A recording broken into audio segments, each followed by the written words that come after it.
Students, I am Vinita ma'am. बच्चों, आज हम आपको इट का प्रयोग बताएंगे, लेकिन उसके पहले आप हमारे चैनल को सब्सक्राइब करें, लाइक करें एंड कमेंट्स करें प्लीज़। Thank you.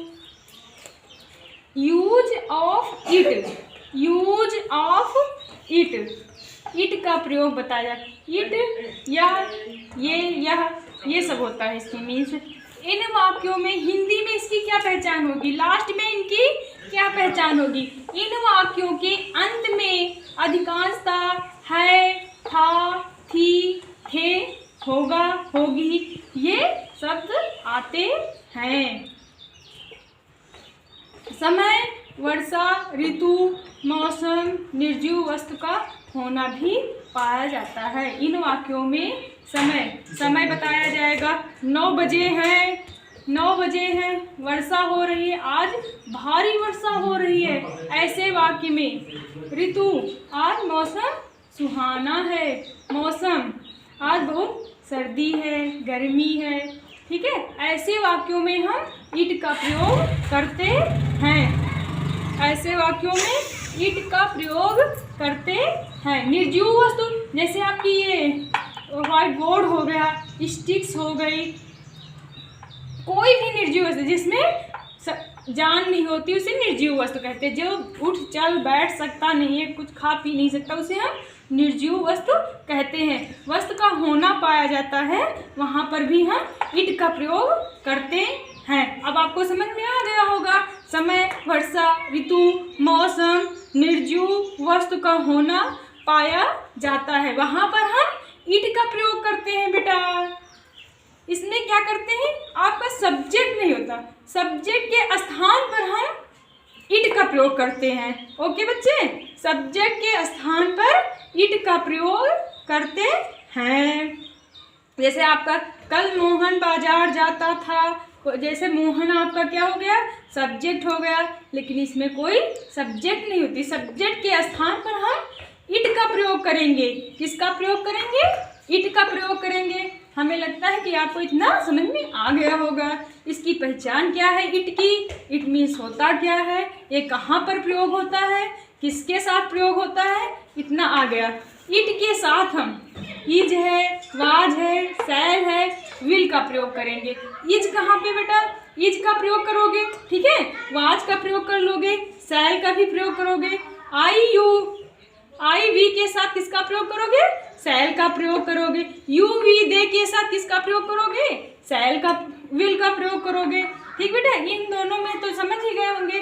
वाज था के साथ करोगे, इज है के साथ करोगे, या आपके अफर्मेटिव वाक्य के साथ ऐसे प्रयोग करो। इट के जस्ट बाद आप ये हेल्पिंग वर्ब लगा दोगे आपका वाक्य, फिर उसके बाद पीछे के सेट कर लोगे, ऑब्जेक्ट वगैरह जो भी होते हैं लगा लोगे। इट के साथ इज, वाज या सैल किसके अनुसार लगाना, था, थी, थे, होगा। जैसे लास्ट में क्या है बेटा, था आ रहा है तो किसका प्रयोग करोगे, वाज का प्रयोग कर लोगे। है आ रहा, इज का प्रयोग कर लोगे। होगी, होगा, सब्जेक्ट के अनुसार सैल या विल का प्रयोग कर लोगे, विल का प्रयोग होगा आगे। अब आपका अफर्मेटिव वाक्य हो गया। आप इतना तो जानते ही हो, मैंने पढ़ाया है अन्य वीडियोज में कि सेंटेंस आप 6 प्रकार, कोई भी सेंटेंस आप 6 टाइप्स बना सकते हो। इसी में निगेटिव वाक्य आता है आपका। क्या आता है, निगेटिव वाक्य। निगेटिव वाक्य में क्या करेंगे बेटा, इज, वाज या सैल या विल के साथ बाद हम जस्ट नॉट लगा देंगे, आपका कंप्लीट हो जाएगा। और पीछे ऑब्जेक्ट लगा दोगे। इट के साथ इट लगा, पहले सब्जेक्ट आपका तो इट ही होगा, सब्जेक्ट तो होगा नहीं, सब्जेक्ट के स्थान पर इट लिखा जाएगा। उसके बाद इज, वाज या जो भी हेल्पिंग वर्ब लगेगी, इस हिंदी देख के आप उसके साथ नॉट लगा दोगे, आपका करेक्ट हो जाएगा। इंट्रोगेटिव, अब आप जानते हो there are 2 types interrogative sentence. Interrogative sentence 2 types होते हैं, ठीक है। जब क्वेश्चन वर्ड पहले आ जाए तो इंट्रोगेटिव सेंटेंस में हेल्पिंग वर्ब लिख दी जाती है। क्या बेटा, हेल्पिंग वर्ब लिख दी जाती है। और जब बीच में आ जाए तो क्वेश्चन वर्ड लिख दिया जाता है।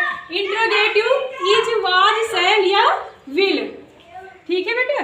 इज वाज शैल सबसे पहले उठा के रख दोगे, बीच में इट का प्रयोग कर दोगे, ठीक है के साथ किसका प्रयोग करोगे, इज का। जब क्वेश्चन वर्ड अच्छा बीच में आ जाएगा तो क्वेश्चन वर्ड की इंग्लिश लिख दोगे।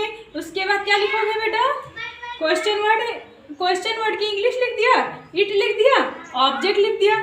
जैसे इंटरोगेटिव निगेटिव आ गया तो आप इज वाज पहले लिख दोगे, फिर इट लिख दोगे, फिर नॉट लिख दोगे, फिर ऑब्जेक्ट लिख दोगे।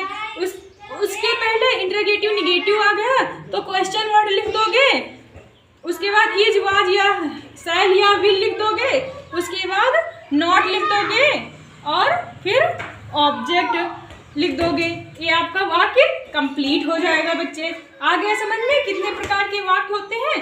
अब इज किसके साथ लगेगा, है के साथ। और भी अच्छे से समझाने की कोशिश की है कि यहाँ पे नहीं समझ पा रहे हैं बच्चे तो यहाँ से समझ जाएंगे।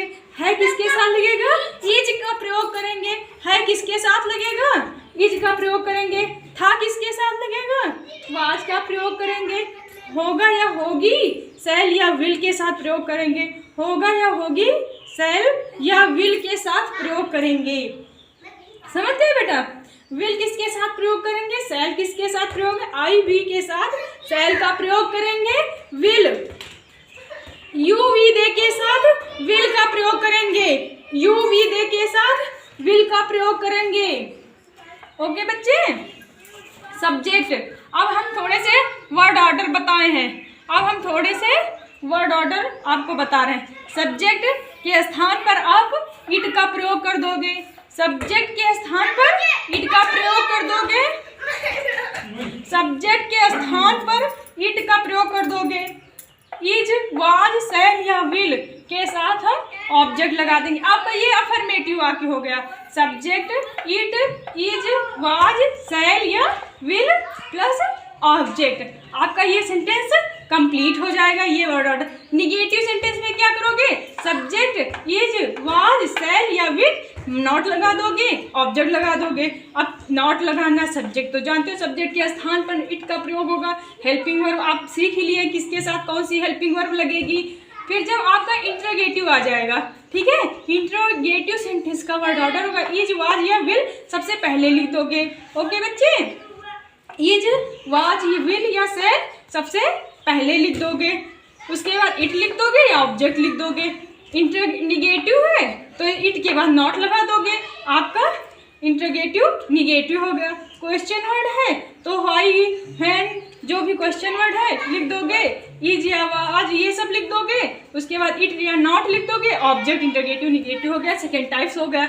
ऐसे वर्ड ऑर्डर आप खुद बना सकते हो। एक बार बनाना आप सीख गए तो कोई भी वाक्य आसानी से कर सकते हो। अब 9 बजे हैं। अब कुछ एग्जाम्पल लेके आपको हम समझा देते हैं बच्चे। जैसे सेंटेंस ले लिए, अब 9 बजे हैं। It is 9 o'clock now.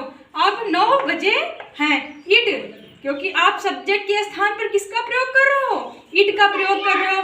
है शब्द है तो इसलिए इज का प्रयोग कर रहे हो। ठीक बच्चे, है शब्द है ना इसलिए इज का प्रयोग कर रहे हो।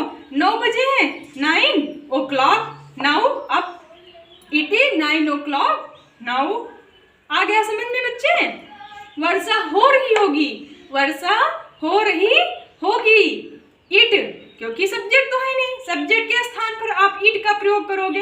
हो रही होगी, रही होगी है ना बेटा, तो विल बी। रेनिंग आईएनजी का प्रयोग होता है और विल बी का प्रयोग होएगा। इट विल, जब आप टेंस सारे अभी पढ़ेंगे तो आपको समझ में आ जाएगा कि विल बी कैसे लगाते हैं, विल बी कहाँ लगता है, आईएनजी लगता है, उसके भी वर्ड ऑर्डर आपको बताए जाएंगे।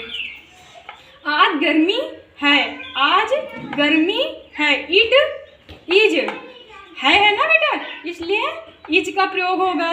आज टुडे, जब आज कल या परसों जो भी आएगा ये शब्द आ जाते हैं तो इसको हम पीछे लिख देते हैं।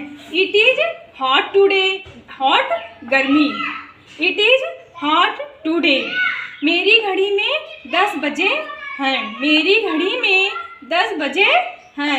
It is 5 o'clock bye my watch. It का प्रयोग है, बजे हैं, ठीक है, इज हो गया। 5 10, सॉरी यहाँ पे ये लिख गया है, यहाँ 10 होना चाहिए। 10 o'clock, 10 हिंदी में ये लिख गया 10 o'clock by my watch, 10 o'clock by my watch।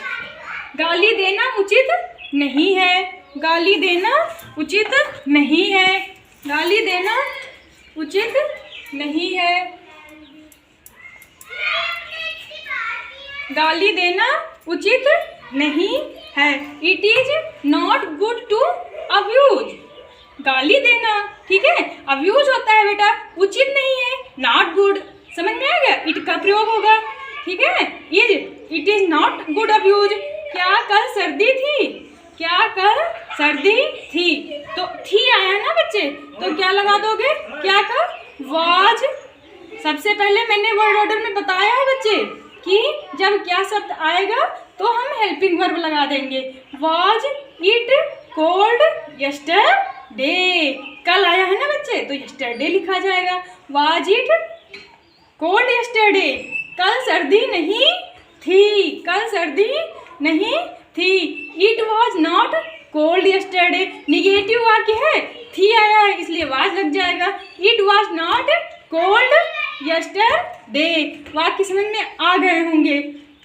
Okay बच्चे, इट का प्रयोग आपको अच्छे से समझ में आ गया होगा। इसके लिए प्लीज बच्चों लाइक करो, सब्सक्राइब करो एंड शेयर करो। Thank you.